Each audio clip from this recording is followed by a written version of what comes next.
अस्सलाम वालेकुम। आज की इस वीडियो में हम रशिया एंड यूक्रेन में जो वार चल रही है उस पर कुछ गुफ्तगू करेंगे।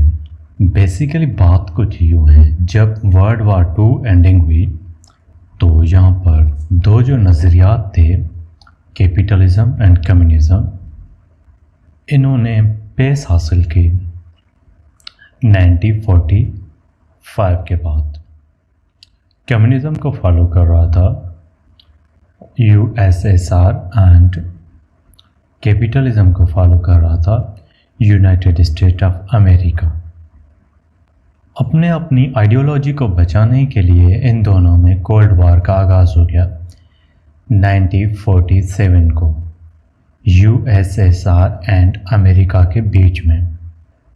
USSR union of socialist republics जो 15 मुल्क से, कंट्रीज से, स्टेट से बना था।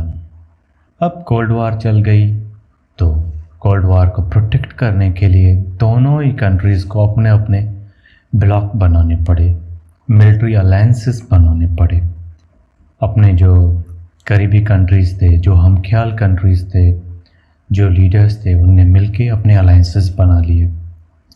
1949 में नेटो का बुनियाद रखा गया यूएसए की तरफ से, नॉर्थ एटलांटिक ट्रीटी ऑर्गेनाइजेशन का, और दूसरी तरफ 1955 में वर्सो का बुनियाद रखा गया यूएसएसआर की तरफ से। दोनों का मतलब यही थे, जो एम्स एंड ऑब्जेक्ट थे वो थे कि इनके मेंबर्स जो होंगे उन पे अगर कोई भी अटैक करेगा तो सभी कंट्री उसके खिलाफ जाएंगी फाइट करने। अब ये जो कोल्ड वार थी चलती रही तो फिर ये जो पैक्ट बनाए गए इनको भी बढ़ाया गया। एंड जो 1950 आया तो 1950 कहलाता है एक्चुअली डिकेड ऑफ डीकॉलोनाइजेशन। जैसे ही डिकेड ऑफ डीकॉलोनाइजेशन स्टार्ट हुआ तो काफ़ी सारी कंट्रीज़ इंडिपेंडेंट हो गई। कुछ कंट्रीज़ ने ब्लॉक ए को ज्वाइन किया तो कुछ ने ब्लॉक बी को ज्वाइन किया। स्पेशली इन चीज़ों को देखते हुए अमेरिका ने एशिया में 2 ब्लॉक्स बनाए, सीटो एंड सेंटो। इन दोनों ये मिलिट्री अलायंस थे। दोनों का एम था कि कम्युनिज़म को काउंटर करना एशियन कंट्रीज़ में। फाइनेंशियली भी हेल्प की गई कंट्रीज़ की एंड जो ट्रेनिंग भी दी गई, बहुत सारी हेल्प की गई जो भी इन दोनों ब्लॉक्स में आई। अफ़गानिस्तान पे हमला कर दिया यूएसएसआर ने 1979 को, और वो 10 ईयर तक वार चलती रही। फाइनली यूएसएसआर जो है वो शिकस्त खा गया 1989 में, एंड 1991 को यूएसएसआर जो था वो टूट गया। यूएसएसआर के टूटने से हुआ ये कि जो उसके अलाई थे वो भी सारे उससे दूर चले गए। जो 15 रिपब्लिक्स थी उनने भी अपना अपना वे जो है वो दूसरा चूज़ कर लिया। तो इस तरीके से वर्सो ख़त्म हो गया। बट क्या हुआ कि यहाँ पर नेटो का ख़त्म नहीं हुआ। एक्चुअली होना ऐसे था, ये था कि जैसे ही वर्सो ख़त्म हो गया तो नेटो भी ख़त्म हो जाता। बट अमेरिका ने नेटो को एक्सपेंड करना शुरू कर दिया। काफ़ी सारी कंट्रीज़ ने नेटो को ज्वाइन करना स्टार्ट कर दिया। तो जो कंट्रीज़ यूएसएसआर से टूट गई थी उन्होंने भी नेटो को ज्वाइन करना स्टार्ट कर दिया। ये बात रशिया को अच्छी नहीं लगी। रशिया ने उसी टाइम से स्टेप्स लेना स्टार्ट किए कि ये नेटो में ना जाए। स्पेशली उसके जो नियर नेबरिंग कंट्रीज़ थी, रशिया ने कोशिश की कि वो नेटो ज्वाइन ना करें। बट यहाँ पर जैसे ही यूक्रेन ने 1991 को आज़ादी ले ली तो उसने कोशिशें तेज़ कर ली नेटो की तरफ, क्योंकि उनको पता था कि रशिया हम पे अटैक करेगा। और यूक्रेन जो है वो European union countries and Russia के बीच की कंट्री आप देख सकते हैं यहाँ पर। अगर यूक्रेन चला जाएगा यूरोपियन यूनियन में तो इसका मतलब हुआ रशिया की जो एक्सेस है ब्लैक सी पे वो कम हो जाएगी, और यहाँ पर यूक्रेन के बॉर्डर से जो है कि नेटो फोर्सेस यूएस रशिया में आ जाएंगी।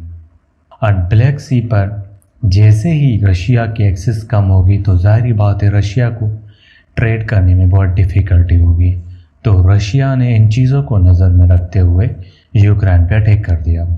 हालांकि इससे पहले भी यूक्रेन को रशिया ने काफ़ी बार बोला हुआ था कि आपको नेटो ज्वाइन नहीं करना। सो रशिया ने फाइनेंशियली भी हेल्प की थी काफ़ी बार यूक्रेन की। बट जब से ये ज़ेलेंस्की आया था तो इसने और भी कोशिशें तेज़ कर दी। इसने काफ़ी बार अपनी फोर्सेस नेटो फोर्सेस के साथ वेरियस कंट्रीज़ में भी भेज दी फाइट करने के लिए, ताकि वो इसकी जो इनके साथ कुर्बत दे के इनको शामिल कर लें। बट नेटो ने अभी तक इनको शामिल नहीं किया। अभी भी यूक्रेन चाह रहा है कि नेटो इनको अपने पास शामिल कर ले, बट नेटो कंट्रीज़ ने एंड यूरोपियन यूनियन ने शामिल करने से अभी के लिए इनकार किया है। अब जो ये वार है ये दो चीज़ों के लिए है। नंबर 1 जो मोस्ट इम्पोर्टेंट है कि रशिया नहीं चाह रहा कि उसकी बॉर्डर तक जो है नेटो फोर्सेस आ जाएं। नंबर 2 रशिया कभी नहीं चाहेगा कि ब्लैक सी तक उसकी जो रसाई है वो डिफ़िकल्ट हो जाए, क्योंकि रशिया ऑलमोस्ट यूरोपियन कंट्रीज़ को गैस एंड पेट्रोल प्रोवाइड करता है, सेल करता है, और वो भी जो होता है वो यूक्रेन के थ्रू ही होता है। तो रशिया के लिए यूक्रेन एंड ब्लैक सी दोनों ही इम्पोर्टेंट है। अगर ये दोनों में से भी एक भी गया तो डेफिनेटली रशिया को बहुत डिफ़िकल्टी होगी in near future financially, and Russia जो है वो अपनी जो भी उसकी बालादस्ती है वो भी खो देगा रीजन में। तो इसके लिए रशिया ने अटैक कर दिया है यूक्रेन पर।